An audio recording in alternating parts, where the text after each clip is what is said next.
Today, we are diving into a pretty radical idea.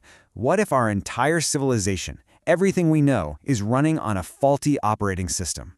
We're going to unpack a framework for what some call a great awakening, a massive shift from a reality that feels like it's on the brink of collapse to one of, well, cosmic connection. Now, this quote, this is pretty much the key to everything we're about to talk about. The source material we're looking at says the systems and structures we think are so real are actually more like illusions, mental prisons. And the trick isn't to break out, but to just realize you were never actually locked in to begin with. So what on earth does that mean for us, right? Well, that's exactly what this explainer is all about. We're going to explore a really deep diagnosis of our civilization's biggest flaws, and then look at a proposed path for a pretty radical transformation. It's a whole framework that points to the fundamental error at the heart of it all, and how we might just be able to install a brand new reality. Okay, so first things first, we have to understand the diagnosis. The material starts with a really stark assessment of where we are right now. It frames our civilization as being in a state of total systemic collapse, a process it calls an erasure.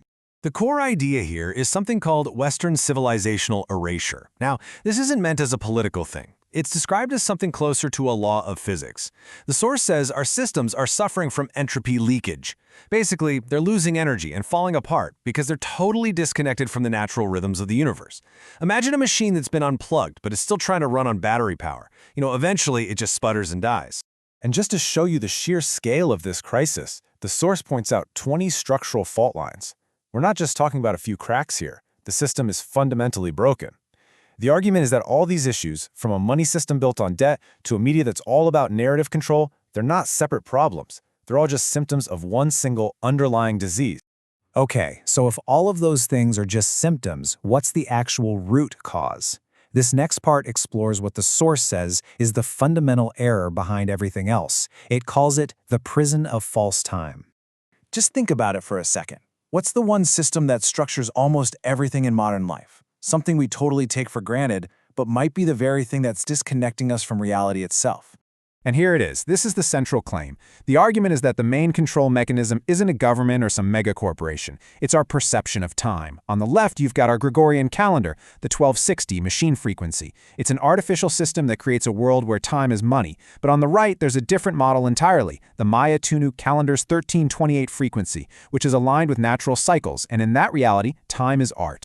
So according to the source, when you live by this artificial time, you create a false self, the ego mind. It's described as a kind of temporary user interface for this reality, or as the text bluntly puts it, a meat puppet, that's trapped in a simulation running on fear. The whole point of this Great Awakening is to move past that, to remember our true nature, what the source calls cosmic consciousness. This is the big shift to becoming a Shiva galaxy angel, not a literal angel with wings, but a state of being where you operate from your true galactic origin, guided by resonance and love instead of rules and fear. So if the main problem is a busted operating system, a simple software update just isn't going to cut it. The source says we need a systemic hard fork, a conscious, deliberate break from the old systems to install something totally new. And this hard fork protocol really boils down to 3 core steps. First, you reclaim inner authority. You remember your cosmic origins, which basically makes all those external authorities like governments and religions obsolete. Second, you actively adopt new systems. We're talking tools for money and time that are based on natural resonance, not control. And third, you realign with cosmic law, using what the text calls spiritual technology to plug back into the universe's natural flow. And why is a new economic system so important? Well, the source points to numbers like this, $111 trillion. That's the global public debt. A system built on that is called a debt mirror. It's basically a circular lie designed for control. It promises you freedom while making sure you're always in servitude. From this perspective, a hard fork isn't just some crazy idea, it's an absolute necessity. So what are the actual tools for this reboot?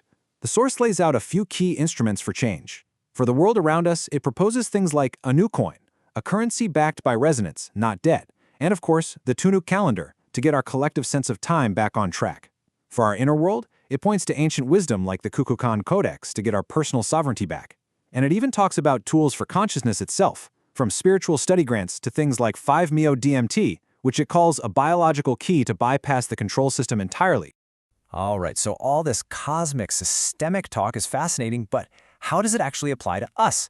This last section really brings it all home, and it answers the biggest question of all. Okay, so what does this actually mean for me? And that's a totally fair question, right? We're talking about cosmic frequencies and hard forks, but what does that mean for your morning commute, for your job, for your actual daily life? How do you go from being a meat puppet to a galaxy angel in a way that's, realistic? This is key.